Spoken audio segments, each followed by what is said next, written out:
মন তো আমার এখনো যুবক। আরে ভাই, আপনারা ঠিক কইতে কইছি আমি, আপনি তাহিরি শ্রোতা আপনারা। হ্যাঁ, তো তাইলে ঠিক ঠিক বলতেছেন কেন? তো জিজ্ঞেস তো করি নাই ভাই। সরি ভাই, কিছু করার দেয়। এই যে ভিডিও ম্যানরা বলবে যে জামশেদ মজুমদার কি অহংকার নিয়ে কথা বলে, মানুষের তুচ্ছ করে কথা বলে। আরে এগুলা ওনারা কি করতেছে এখানে? আসতে ইসলাম শিখতে আসে, ঠিক বেঠিক আপনি সিদ্ধান্ত দিবেন। এই যখন থেকে শ্রোতারা ঠিক বেঠিক সিদ্ধান্ত দিচ্ছে, তখন থেকে বক্তারা যা খুশি তা বলে বলে যে ঠিক কিনা, লোকে কয় ঠিক ঠিক হয়ে যায়, শেষ। আর কোনো মানদণ্ড নাই ঠিক বেঠিকের, কোনো কোরআন সুন্নাহ থেকে দলিল প্রমাণ লাগে না। খালি বক্তা গবু ঠিক কিনা, শ্রোতা গবু ঠিক, এই ঠিক, ব্যাস। যুব সমাজের অবক্ষয়তার কারণ যদি নিয়ে কথা বলি, সবগুলো তো দূরের কথা, 10টা 5টা কারণ তো দূরের কথা। যদি খালি যুবকের নেশার বিষয়ে কথা বলি, তা কতক্ষণ বলা সম্ভব? কতক্ষণ বললে নেশার বিষয় বলে শেষ করা সম্ভব? আর আমি বা কতটুকু জানি কতটুকু অধঃপতন হয়েছে। যুবতীর বেপরদা, পর্দাহীনতা, এইটা নিয়ে যদি কথা বলি, তাহলে কতক্ষণ বলা সম্ভব? কতটুকুই বা বলার জ্ঞান রাখি? উলঙ্গ থেকে মানুষ বেপর্দা থাকতো, তারপর মানুষ জামা কাপড় পরলো, ওগুলো পরে এখানে সেখানে এমন ডিজাইন করছে, উলঙ্গর চাইতে বেশি ভালগার দেখা যায়।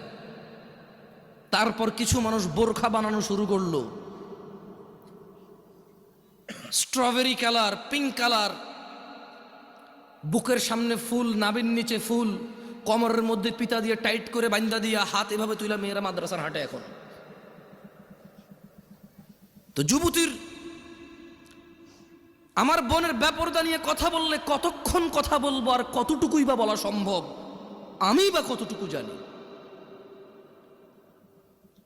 যুবকের অবক্ষয় নিয়ে কথা বললে, রাস্তাঘাটে কোনো মেয়ে ছক্কা লুডু খেলে না, সবগুলা যুবকরাই তো খেলে। রাস্তাঘাটে যুবতীরা সিগারেট, গাঁজা, ইয়াবা সেবন করে বেড়ায় না, যুবকরাই করে। এখনো সিনেমা হলের টিকিট যুবক যুবতীকে ফুসলায় ফাসলায় 2টা টিকিট কেটে নিয়ে যায় সিনেমা দেখতে।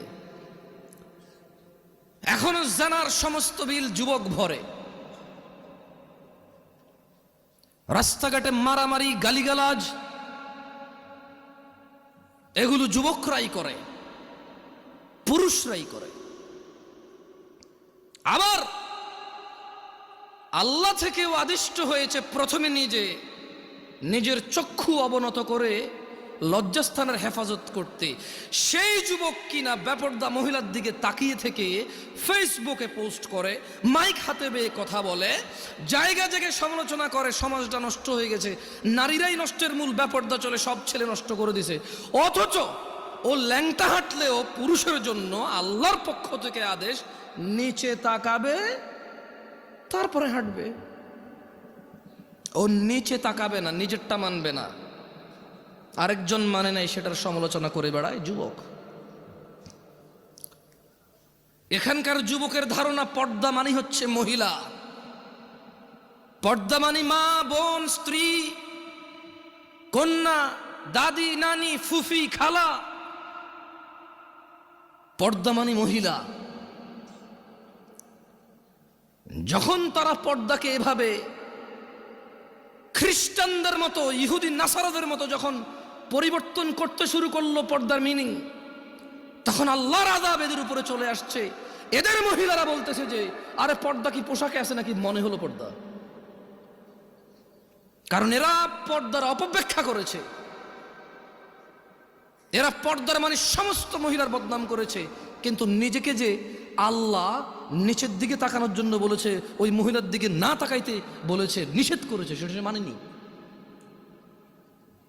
ঘরে সিলিন্ডার গ্যাস ব্লাস্ট হইলে নতুন বউ মারা গেছে, পুকুরে পড়ে মারা গেলে নতুন বউ মারা গেছে, যে বউটা যৌতুক দেওয়ার কথা ছিল যৌতুক দিতে পারে নাই, মোহর দিয়ে বিয়ে করার কথা ছিল, পুরুষ যৌতুক নিচ্ছে। এরপরে বলতেছে সমাজে পুরুষ নির্যাতন হয়, আপনারা জানেন না। তো তুই কি পুরুষ রে বেটা? পুরুষ তো মহিলাকে টাকা দিয়ে বিয়ে করে, তুই তো টাকা নিচ্ছিস। পুরুষ তো মহিলাকে টাকা দিয়ে বিয়ে করে, পুরুষ উপার্জনের জিম্মেদার নিজেকে মনে করে। মা বোনকে কাজে লাগাই দেয় না, মেয়েকে কাজে লাগাই দেয় না। পুরুষ মর্যাদা সম্পন্ন হয়, বলবে 3 বেলা খাবো, না পারলে 2, না পারলে 1। কিন্তু জিম্মেদারি উপার্জনের আমার বোনের না, আমার মায়ের না। যদি করে মুসলমান মেয়ে, কোনো হারাম কিছু নাই, মহিলা কাজ হতে পারে। আল্লাহ আমাদেরকে বুঝার তৌফিক দান করুন। কি এখনো কি হাসি পাচ্ছে? নাম হচ্ছে সালাফি কনফারেন্স। বসে আছে যারা নিজেদেরকে দাবি করে মানহাজুস সালাফের মধ্যে যারা আছি আমরা।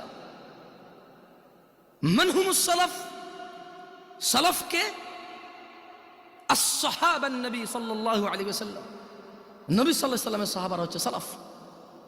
আমরা বলছি আমরা ওদের অনুসরণকারী, আর বসে বসে কমেডি করি এখানে এসে। আল্লাহ আমাদেরকে বোঝার তৌফিক দান করুন। সরি, আপনারা মনে কষ্ট নিয়েছেন আমার কথায়? দুঃখজনক। এই শীতের মধ্যে এত কষ্ট করে বসে আছেন হাসি তামাশা করার জন্য, মোবাইলে কমেডি দেখেন, এখানে বসে আছেন কেন? মনে রাখতে হবে যুবক ভাই আমার, বর্তমানে আমাদের যুব সমাজের অসংখ্য সংকট, অসংখ্য সমস্যায় জর্জরিত আমাদের সমাজ। এর মধ্যে নাম্বার 1 আর নাম্বার 2, কোনটা 1 নাম্বার কোনটা 2 নাম্বার এটা বলা কঠিন হয়ে যাবে। নেশা আর জেনা, জেনা 1 নাম্বার নাকি নেশা 1 নাম্বার এটা বলা কঠিন হয়ে যাবে, এমন ব্যাপক হারে হয়েছে। ছেলে জেনার সম্পর্ককে প্রেম বলে, ভালোবাসা বলে। ছেলে জেনার সম্পর্ক কন্টিনিউ করে কেন? বিয়ে করবে আশ্বস্ত হয়ে। সে জেনাকে হালাল মনে করে নিয়েছে, কারণ সে মনে করে ওই মেয়েকে সে বিয়ে করবে, এই জন্য তার জন্য এটা হালাল মনে করে সে। অথচ সে ভুলে যায় সে মারা যেতে পারে। সে ভুলে যায় ওই একই মেয়েকে বিয়ে করলো, বিয়ের আগের সম্পর্ক হারাম হারাম বলেই থাকবে লিপিবদ্ধ।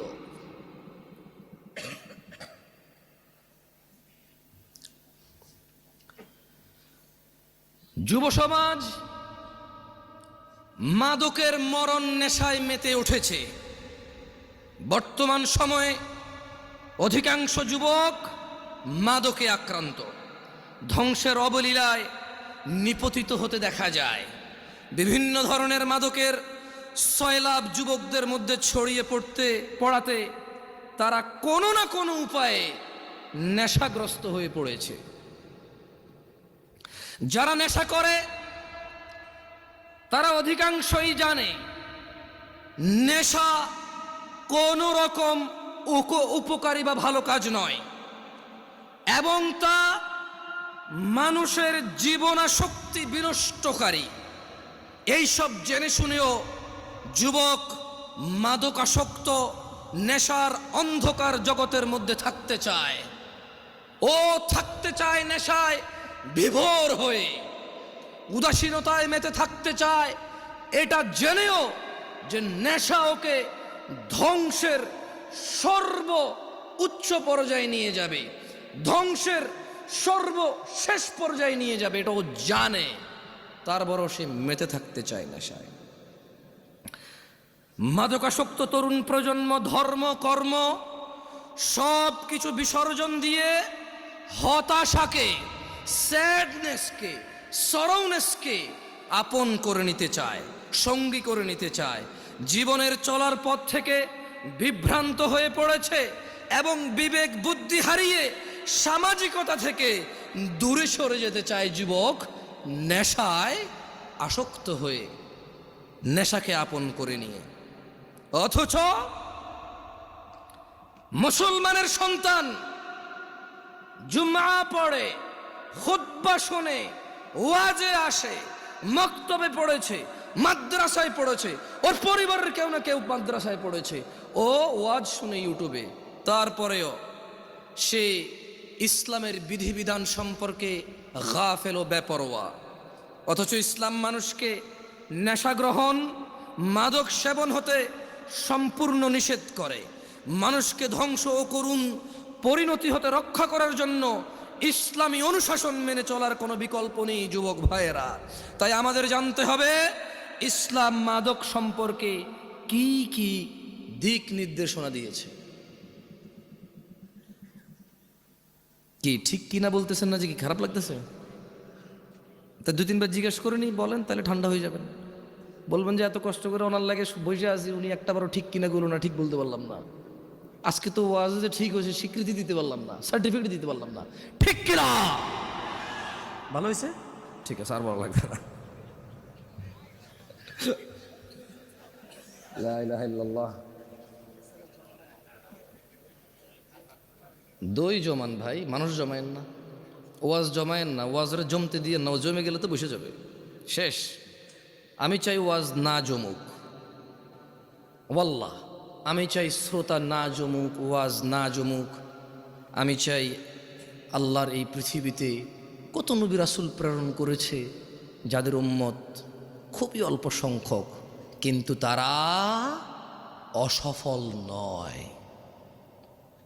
অ্যাজ এ নবী এবং অ্যাজ এ রাসূল আলাইহিমুসসালাম আজমাইন তারা অসফল নয়। আমি জামশেদ মজুমদার কখন এটা বিশ্বাস করি না এত বড় প্যান্ডেলে এত মানুষ থাকলেই কল্যাণ। আমি বিশ্বাস করি man to man, eye to eye. একজনের সামনে বসে আছি, কথা বলতেছি, ও কানেক্ট হয়েছে, ও বুঝতেছে আমি কি বলছি, ও মেনে নেওয়ার পক্ষে উদ্বুদ্ধ হয়েছে এবং চেষ্টা করতেছে মেনে নেওয়ার জন্য। আমার কাছে এইরকম এত পরিমাণ শ্রোতার চাইতে ওই একজন অনেক বেশি মূল্যবান, যে নিজেকে সংশোধন করার জন্য শুনে। যে সংস্কৃতি মাহফিল একটা বাৎসরিক সংস্কৃতি আদায় করতে আসে না, যে দিন শিখতে আসে, সে আমার কাছে বেশি মূল্যবান। যাই হোক, ইসলাম মাদক সম্পর্কে আমাদের যে দিক নির্দেশনা দেয় তার সম্পর্কে জানা অত্যন্ত জরুরি। আপনার কি মাইকটা কি আবার চেঞ্জ করছেন সাউন্ড?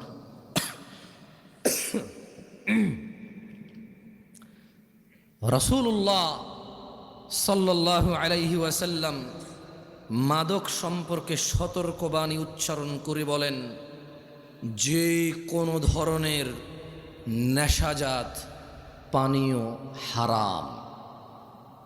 কোন ধরনের?